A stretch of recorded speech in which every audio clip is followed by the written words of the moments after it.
वालेकुम सलाम भाई, हमजा भी रेडी हैं और बस बच्चों के आने में थोड़ा सा टाइम है। अलीज़ा सलाम कर दो। अलीज़ा की आज तबीयत बिल्कुल भी ठीक नहीं है और इसको फ्लू हो गया क्योंकि इसने जो है ना बहुत ही ज़्यादा ठंडा पानी पी लिया था। एक चीज़ मैं आप लोगों के साथ शेयर करना चाहती हूँ, शायद आप लोगों के साथ भी होता हो। यार ये देखो, ये बैग है ना, ये 1 क्लास के बच्चे को इतना हैवी है ना, आप यकीन करें मुझसे नहीं उठ रहा, इतना हैवी बैग है। और मैं अगर बताऊं मेरे बड़े बेटे का जो 8 क्लास में, उसका आप यकीन करो इसलिए मैं दोनों हाथ से भी नहीं उठा पाती हूँ, घसीटता हुआ बच्चा जो है ना वो बैग लेके जाता है। तो काइंडली स्कूल वालों से कुछ है कि प्लीज़ थोड़ी सी कॉपी किताबें कम करवा दें। वैन आ गई, वैन आ गई, वैन आ गई, जल्दी जाओ, जल्दी जाओ, बैग उठाओ। अल्लाह हाफिज़। ये देखो भाई, इतना हैवी बैग मेरा बच्चा लेके जा रहा है। अल्लाह हाफिज़।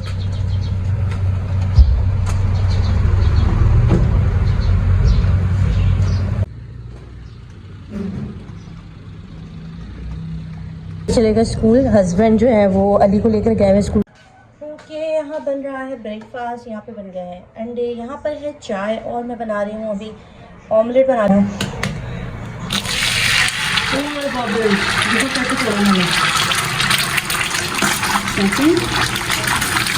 हाँ हाँ, अब इसको हम डालेंगे ग्रीन चीज़।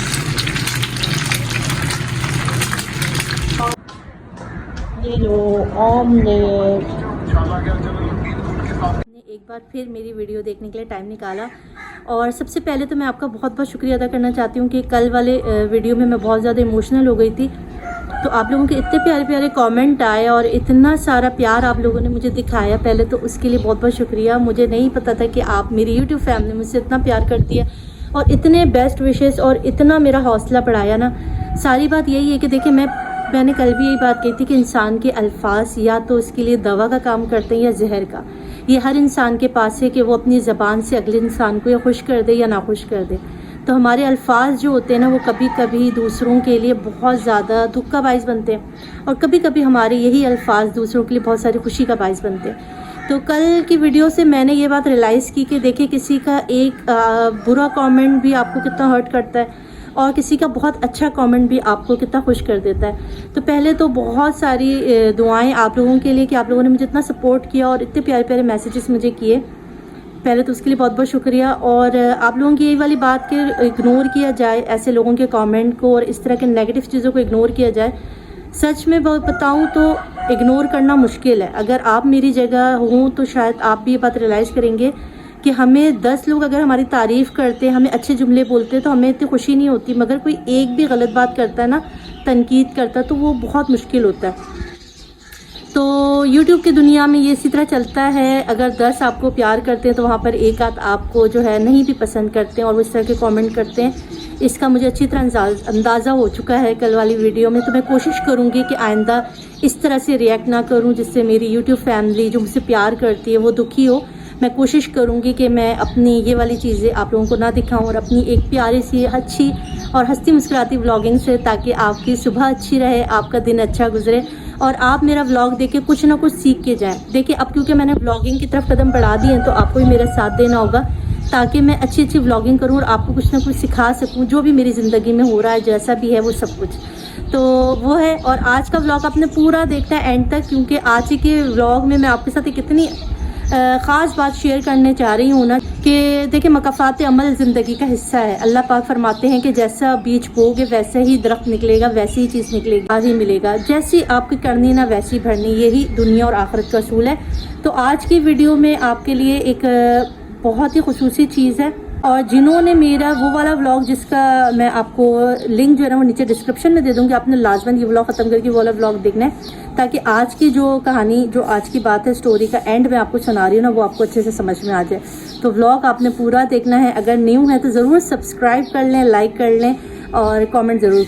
अच्छा जी, बच्चे चले गए, हस्बैंड चले गए, उसके बाद अपना रोज़मर्रा का काम शुरू कर देती हूँ, सफाई करती हूँ। और सफाई करने के लिए पहले मेरे पास आती थी मासी, पर अब नहीं आ रही है, तो मुझे ही घर को पूरा साफ़ करना पड़ता है। तो सुबह में मेरे पहला रूटीन था कि इनको भेजने के बाद मैं सो जाती थी, मगर अब अभी पूरा वीक हो गया कि मैं सोती नहीं हूँ। पहले मैं अपना पूरा काम ख़त्म कर लेती हूँ क्योंकि दोपहर में हस्बैंड बच्चों को लेकर वापस आते हैं, तो जब तक उनकी वैन नहीं लगती है तो मुझे उनके लिए खाना वगैरह रेडी करना पड़ता है। पहले तो बच्चे और मैं कुछ भी खा लेते थे बच्चा कुछ रात का, मगर अब जो है ना बहुत ध्यान देना पड़ता है कि दोपहर में सही करके अच्छे से खाना पकाना पड़ता है। फ्रूट चाट बनानी पड़ती है हस्बैंड के लिए ताकि वो प्रॉपर खाना खा के जो है वो वापस ऑफिस चले जाएं।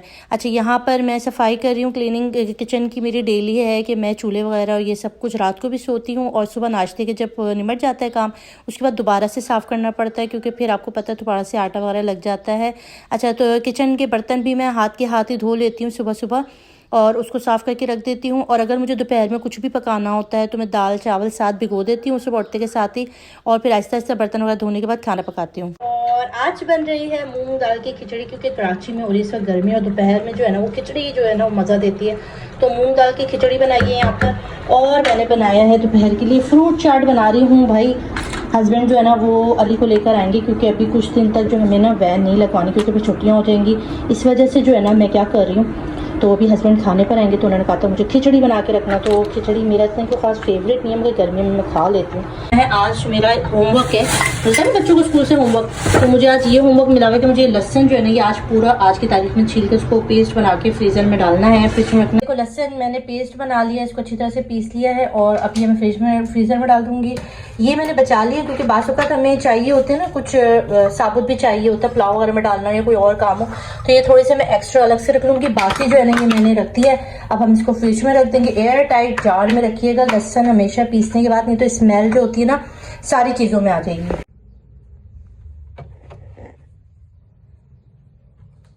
खिचड़ी मैंने तैयार कर ली है, ये देखो भाई मज़ेदार सी खिचड़ी तैयार हो गई। अच्छा, इसके साथ चटनी बनाई है मैंने। अच्छा, इसके अंदर मैंने डाला है, देखो मिर्ची लगी हुई हाथ पर, टमाटर है, प्याज है, हरी प्याज है और हरी मिर्चें हैं, नमक है, थोड़ा सा ब्लैक पेपर, थोड़ा सा नींबू इस पर डाला। बहुत मज़ेदार सी चटनी इसमें कूट के मैंने तैयार कर ली है। अब इसके साथ खाएंगे और दही बनाएंगे, दही का रायता। अच्छा जी, इस वक्त टाइम हो रहा है 4:30, बच्चे चले गए हैं ट्यूशन। 4:30 बजे होता है बच्चों का ट्यूशन। बच्चों के यूनिफॉर्म सारे मैंने धो के डाल दिए। स्कूल से आते हैं, खाना वाना खाते हैं और थोड़ी देर बैठने के बाद वो चले जाते हैं ट्यूशन। और उसके बाद में सारे के सारे कपड़े जो है ना वो हाथ से धोती हूँ। मासी नहीं आ रही, पहले आती थी, अब नहीं आ रही है, खुद ही करने पड़ते हैं सारे काम। तो यहाँ पर ये वाला काम भी हो गया। आज रात के खाने में क्या बना रही हूँ अभी तो कोई आइडिया नहीं है, सोच रही हूँ क्या बनाऊँ। इस वक्त जो है वो 5:30 हो चुके हैं और हस्बैंड आ गए ऑफिस से और मैं बना रही हूँ भाई इलायची वाली चाय। तो इस तरह से डब्बी जो होती है ना खाली, उसमें मैं इलायचियाँ रख लेती हूँ। इलायची वाली चाय पीने से जो है ना 2 इलायचियाँ डाल रही हूँ, बड़ा अच्छा हो जाता है मूड। तो इलायची वाली चाय बना रहे हैं कड़क किस्म की। ऑफिस से आने के बाद जो है ना फिर अब चाय बना के पी रही हूँ। हस्बैंड आ गए ऑफिस से, ऑफिस से अब बना रहे हैं हम लोग चाय। और 2 इलायची डाली है, चाय की पत्ती डाली है और यहाँ पर आ रहा है फ़ोन। हेलो अस्सलाम वालेकुम। हेलो अस्सलाम वालेकुम। जी जी वालेकुम सलाम। जी जी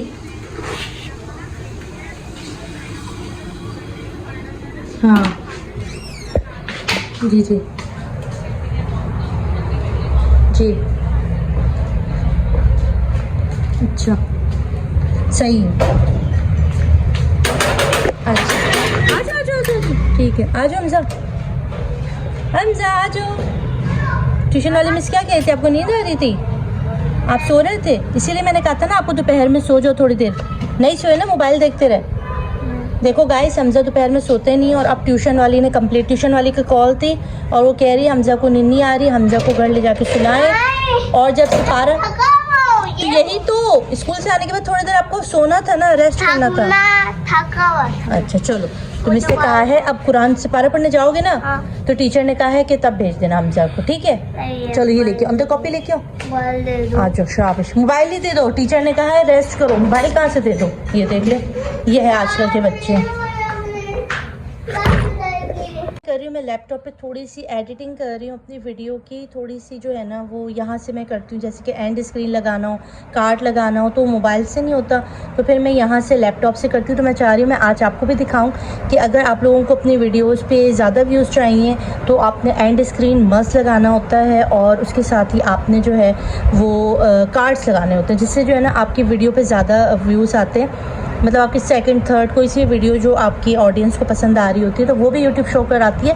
तो ये बहुत हेल्पफुल है। जो लोग नहीं करते ना उनको मैं मोबाइल से सिखा दूँगी, जिनके पास लैपटॉप नहीं है तो वो मोबाइल से आराम से जो है ना वो कर सकते हैं, और वो आराम से चाहें तो वहाँ से एंड स्क्रीन लगाते हैं और कार्ड लगाते हैं। बहुत सारे चैनल्स ऐसे हैं ना, बच्चियाँ लड़कियाँ जो न्यू यूट्यूबर्स हैं उनको पता ही नहीं है।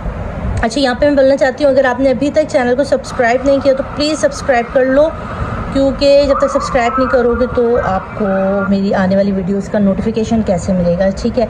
तो इसी तरह मैं आपको बहुत सारी इन्फॉर्मेशन देती रहती हूँ, ठीक है। यहाँ पर मैं आपको बता रही हूँ कि एंड स्क्रीन आपने कैसे लगाना होता है, ठीक है। ये देखो, ये मैंने गई सेटिंग में और यहाँ से मैंने जाना है, ये देखो यहाँ होता है एंड स्क्रीन, मैंने सब लगाया हुआ है, ठीक है। यहाँ से आपने चूज़ करना होता है, यहाँ से आपने चूज़ करना होता है, और आपकी जो वीडियोस के कोई से भी लग सकता है, चैनल भी लग सकता है, प्लेलिस्ट भी लग सकता है, जो भी लगाना चाहो यहाँ ऑप्शन आता जाएगा, video, playlist, subscriber, channel, link, कुछ भी आप इस पर से लगा सकते हो। तो मैंने यहाँ पे खाली अभी ये लगाई है, ठीक है। मैं अभी आपको दिखा रही थी। आज हम बना रहे हैं देसी चिकन का जो है ना वो यखनी पुलाव बना रही हूँ।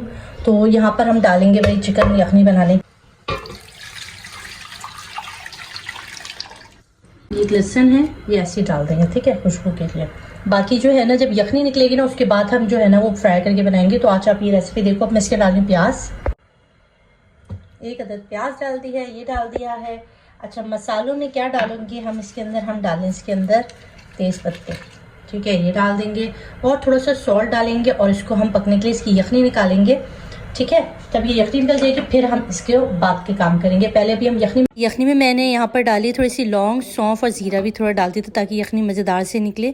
अब मैंने अलग से पैन के अंदर थोड़ा सा तेल लेना है, और गरम मसाले, साबुत गरम मसाले हैं, ज़ीरा है, सौंफ है, लौंग है, छोटी इलायची, बड़ी इलायची और तेज़पत्ता। अब इसके अंदर जिंजर गार्लिक का पेस्ट 1 टेबलस्पून डालेंगे।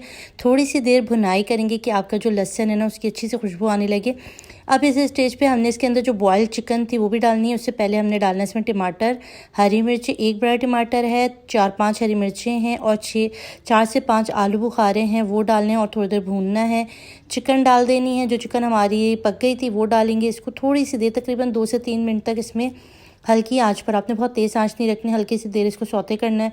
आलू भी डाल रही हूँ, अगर आप चाहो तो डाल सकते हो, नहीं चाहो तो आपकी मर्ज़ी है।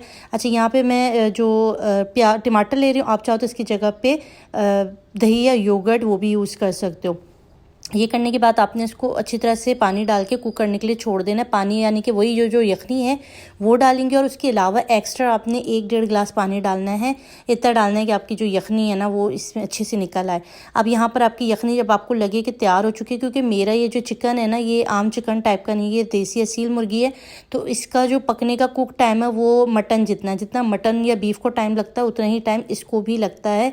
इसलिए मैंने इसको अच्छी खासी देर पकाया। अगर आप सिंपल चिकन में बना रहे हो ना फिर तो आपको यखनी बहुत सोच समझ के निकालनी, यानी फटाफट निकालनी होगी, नहीं तो आप इस तरह नहीं कर सकते, ठीक है। उसका फिर आइडिया डिफरेंट है। ये आप समझो बीफ या मटन की मैं यखनी। अच्छा भाई, आप लोगों की अलमारी कैसी होती है पता नहीं, देखो मेरी अलमारी ऐसी होती है। जब कहेंगे कैसे दिखा रही हूँ। अच्छा, ये इसलिए इतनी गंदी हो रही है क्योंकि बच्चे भी जो है ना आजकल काफ़ी दिन था कि मैं टाइम नहीं निकाल सकी, और रमज़ान, उसके बाद फिर ईद, फिर ये ऐसी सूरत हाल हो गई, आया और यहाँ से निकाला और यूँ। तो आज इसको प्रॉपर तरीके से सेट करेंगे। ये देख लो मेरी हाल, तो अभी आफ्टर एंड बिफोर वाला हाल दिखा रही हूँ तुम लोगों को। अब मैं इसको जो है ना वो साफ़ करने लगी हूँ। मैं ऐसी नहीं हूँ, ये मत सोचना कि भाई रेहाना का किचन जो है ना वो इतनी गंदी मंदी सी रहती है, ऐसा नहीं है। अभी रिसेंटली काफ़ी दिन था कि इसकी सफाई नहीं हो पाई थी, तो आज फाइनली मैं अपनी कबर्ड्स वगैरह अच्छी तरह साफ़ कर रही हूँ। ये बस मैंने बाहर के लिए रखा हुआ है, कोई पर्स होता है, कोई फ़ाइल होती है जो आते जाते हुए यूज़ करना होता है ना, तो वो असल में करते करते कुछ ज़्यादा ही हो गया, तो इसको साफ़ कर रही हूँ आज, ठीक है। फाइनली मैंने सेटिंग कर दी है। यहाँ पर मैंने अपने पर्स जो है वो रख दी। एलिज़े का है, ये मेरा है, ये मेरा अनयूज़ है, ये मैं अब किसी को दे दूँगी। यहाँ मेरी चादर, ये मेरा अबाया, और यहाँ पर कुछ हमज़ा के कपड़े हैं जो उसको बाहर जाने के होते हैं, यहाँ कुछ बच्चों के हैं, ये नमाज वाली चादर और कुछ बाहर के कपड़े, और यहाँ पे अनस्टिच कपड़े हैं जो सिलवाने देने हैं टेलर को, वो यहाँ रखे हुए हैं। यहाँ मेरी आसीन कैप्स वगैरह होती हैं, और यहाँ पे भी अबाया है और चादर वगैरह हैं जो बाहर पहनने की। ब्लैक चादर है, मैं ऐसी तरह की चादर पहनती हूँ, किसी दिन आपको दिखाऊंगी मेरे पास कौन कौन सी चादरें। तो ये मेरी बाहर की चादरें हैं, तो मैंने बस इसको अरेंज कर दिया है, ठीक है। चलो भाई, खाना हो गया। खाना चटनी बनाई मैंने इमली, पुदीना, हरी मिर्ची की, और यहाँ पर हम खाने लगे हैं पुलाव मज़ेदार।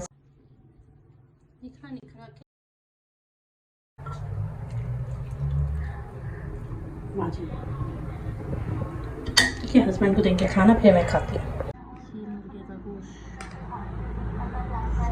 पुलाव, मुझको लग रहा है ना पेशाब में पुलाव, मुझे लग रहा है 80 मुर्गे का गोश्त है ना। ये देखिए भाई, ये देखिए लग रहा है गाय का गोश्त है, बकरे का। ये है हमारा 80 मुर्गे का गोश्त। जबरदस्त। ओके माय यूट्यूब फैमिली, अब क्योंकि व्लॉग एंडिंग की तरफ आ गया है तो मैं आपके साथ शेयर करती हूँ। आज जो मैंने आपके साथ बात करनी थी ना, वो शेयर करती हूँ। मैंने आपके साथ एक स्टोरी शेयर की थी अपनी, हमारी एक जानने वाली थी, एक हमारी खाला थी उनकी, कि जिनके हस्बैंड ने दूसरी शादी कर ली थी और उन्होंने जब मरते दम जो है ना अपने सारी जायदाद जो है वो सेकंड वाइफ के बच्चों के नाम लिख दी थी। उसके लिंक मैंने डिस्क्रिप्शन में दे दिया, आपने ज़रूर वो वीडियो भी वॉच कर लेनी है। तो उस वक्त आप लोगों के बहुत बेतहाशा कमेंट आए थे और उसमें आप लोगों ने यही कहा था कि उनके हस्बैंड के लिए और वाइफ के लिए, सबके लिए कहा था। तो देखिए मकाफात अमल क्या होता है। अभी इस बात को कितना अरसा गुजरा, अभी तकरीबन ये कुछ महीनों पहले की बात है, मैंने आपसे ये स्टोरी शेयर की थी। अभी रिसेंटली क्या हुआ, उनके बेटे ने जो है ना, वो जो सेकंड मदर है, उनके बेटे ने, जिसके नाम सारी जायदाद थी, उसने अपनी ही माँ को जो है ना वो घर से निकाल दिया और वो अपनी किसी अजीज के घर पे अभी फिलहाल रह रही हैं। और सुना है बड़ी परेशान, बहुत ही ज्यादा दुखी हैं अपने बेटे के रवैये को लेके। उनकी बेटी जो थी, उनका एक बच्ची हुई, जिसके बाद उनकी इतनी हालत खराब हुई और उनके बाद उसको अब औलाद नहीं हो सकती है। तो ये सारी चीजें जब हमारी खाला के इल्म में आई और मेरे इल्म में आई तो मुझे बेतहाशा दुख हुआ। मैं ये नहीं कहूँगी, किसी का भी गम देख के, किसी की भी परेशानी देख के खुश नहीं हो सकता, इंसान दुखी होता है। मगर इंसान, ये अल्लाह कहते हैं, जो भी किसी के साथ बुरा होता है ना, वो उसने खुद किया होता है। अगर आप दुनिया में किसी को देखते हैं कि वो परेशानी में है या इस तरह की चीज में है, तो ये बासुकात मकाफात अमल होता है। ये इंसान की अपनी करनी होती है जो उसने, अगर आपने किसी को दुख दिया है ना, तो ये याद रखिएगा कि आप भी इस दुनिया में दुखी होकर ही जाएंगे जब तक कि आप माफी ना मांग ले। क्योंकि मुसलमान जन्नत में जाएंगे इसलिए अल्लाह पाक जो भी उनके हिस्से की परेशानी होती है ना, उनको तौबा करने की तौफीक देते हैं। अगर दुनिया में आपको परेशानी हो जाती है, कोई ऐसी मुश्किल जिसपे आपको रियलाइज होता है यार मैंने शायद ये गुनाह किया था या मैंने किसी को तंग किया था, तो अल्लाह पाक ने मुझे इस हाल में पहुंचा दिया है, तो ये अल्लाह की तरफ से आपको तौफीक होती है कि अल्लाह पाक चाहते हैं कि तू, ए मेरा बंदा, तू माफी मांग ले, तू तौबा करके मेरे पास आ। इस वजह से अल्लाह में हम पर ये परेशानी डालते हैं। मैसेज आया कि मैंने आपके साथ जिक्र भी किया था कुछ दिन पहले, मुझे इस टॉपिक पे वीडियो बनानी थी, मगर बीच में ये वाले सारे दो टॉपिक आ गए तो इस पे वीडियो बनानी पड़ गई मुझे। उन्होंने राब्ता किया और कहा कि वो बहुत ज्यादा दुखी हैं अपने किए पर और उनसे माफी मांगना चाहती हैं, जो उनके हस्बैंड की फर्स्ट वाइफ है। तो अल्लाह करे, होप कि इनकी माफी हो जाए। और आपका इसके बारे में क्या कहना है, क्योंकि आप लोग इस स्टोरी के बारे में बेहतरीन तरीके से सब कुछ जानते हैं। वो क्या उनकी वाइफ के लिए, उनकी सेकंड वाइफ के लिए, कि उनके औलाद, सगी औलाद ने उनको घर से निकाल दिया और जितनी जायदाद थी, असल में जाहिर है बिगड़े औलाद जब हराम लुक में ही है ना, जब बाकी बच्चों का पहली वाइफ का सारा हक, जो उसकी औलाद का सारा हक आपने अगर सेकंड वाइफ के बच्चे को दे दिया तो उनका हक तलफी तो हुई ना। मेरी वो जो जानने वाली खाला है वो यही कहती हैं कि देखो मैंने जिंदगी में जो दुख सहा, मेरे बच्चों ने जो यतीमों वाली जिंदगी गुजारी, उसका क्या अल्लाह पाक हिसाब नहीं लेते, उसका अल्लाह पाक ने क्या हिसाब नहीं लेना था। मगर वो कहती हैं कि मैं आज भी ये सब अगर मुझे सुनती हूँ ना कि उसके साथ ये परेशानी, ये दुख है, तो मुझे तकलीफ होती है। मैं उसके बेटे को समझाऊंगी कि माँ है, माँ के साथ ऐसा ना करे। बात हो रही थी तो उन्होंने कहा कि मैं अपने बेटे से कहूंगी कि उन्हें अब हमारे घर ले आए। तो क्या उनको ये चीज लेनी चाहिए? मैं आपसे पूछना चाहती हूँ, क्या उन्हें उस सेकंड वाइफ को सहारा देना चाहिए, जिनके उनके बच्चे भी उनको क्या उनको संभालना चाहिए? तो ये सारी सिचुएशन है। तो ये सवाल है, क्या अब उन्होंने कहा कि मैं उनकी सेकंड जो मदर के बेटे हैं उनको समझाऊंगी, ये सारा कुछ है। तो मैं आपसे पूछना चाहती हूँ, क्या ये सब कुछ सही कर रही हैं वो? क्या वो अपना दिल बड़ा कर कर, किसी को माफ कर कर, उनके लिए इतना बड़ा दिल कर रही हैं कि अब इस बुढ़ापे में, इस और उनके आखिरी हिस्से में वो उनका साथ देना चाह रही हैं, उन्होंने दिल से उनको माफ कर दिया। तो अल्लाह पाक उनको इसकी अजर देगा। जो लोग भी किसी को माफ कर देते हैं तो अल्लाह के पास उसका बहुत सारा अजर होता है। तो दुनिया में अगर आप किसी का दिल दुखाते हैं तो आप उससे प्लीज माफी मांग लिया करें। माफी मांगने से कोई छोटा नहीं हो जाता, बल्कि वो अल्लाह की नजर में और बुलंद हो जाता है। तो अल्लाह फरमाते हैं, अल्लाह के हक तो अल्लाह माफ कर देते मगर हुकूकुल इबाद माफ नहीं करते। इसलिए अपने हुकूकुल इबाद ठीक रखें और किसी को भी नाहक परेशान ना करें, नाहक दुखी ना करें, क्योंकि दुनिया का माल दुनिया में रह जाएगा। आखिरत में सिर्फ जाएंगे तो हमारे आमाल है जो हम किसी को दे सकते हैं, कोई खुशी है जो हम दे सकते हैं, जो आप लोगों ने कल मुझे दिए थे अच्छे अच्छे कमेंट करके। तो मैं बस आपका बहुत बहुत शुक्रिया अदा करती हूँ। इसी तरह मेरे साथ जुड़े रहें, मुझसे मोहब्बत करते रहें, एक दूसरे से मोहब्बत करते रहें और अपना और अपनी फैमिली का ख्याल रखें। और मुझे दे इजाज़त, अल्लाह हाफिज़।